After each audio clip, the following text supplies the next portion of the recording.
Hello there, welcome back to my channel. Guys, today I'm going to watch Tufan movie and this is my first time আমি হলে যাচ্ছি কোনো ছবি দেখতে এবং এই ছবিটা কেমন কিংবা আপনাদের দেখা উচিত কিনা তা আমি জানাবো এই ভিডিওতে। So let's go. গাইস, আমি আর আমার ফ্রেন্ড রওনা হয় মুভি দেখার উদ্দেশ্যে, কিন্তু আমরা নারায়ণগঞ্জের কোনো হলেই টিকিট পাই না।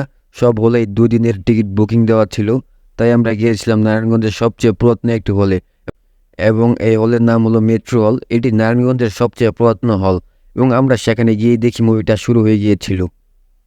প্রথমে আবার একটু বোরিং লাগতেছিল কারণ হলের সব লাইটগুলোই অফ ছিল, আর হলের লাইটগুলো অফ থাকে এটাই স্বাভাবিক। এবং একটু পর আমি হল থেকে বের হওয়ার প্রস্তুতি নিচ্ছিলাম, কিন্তু আমার ফ্রেন্ডের রিকোয়েস্টে মুভিটা দেখি। But this movie is not bad, this best. বাংলাদেশে এরকম মুভি আমি আর কখনোই দেখি নাই, so you can go see this movie. এই মুভিতে চঞ্চল চৌধুরী এবং শাকিব খান দুজনেই অনেক ভালো অ্যাক্টিং করে এবং এই মুভিটার সবচেয়ে ইন্টারেস্টিং ব্যাপার হচ্ছে যে এই মুভিটার পার্ট 2 বের হবে।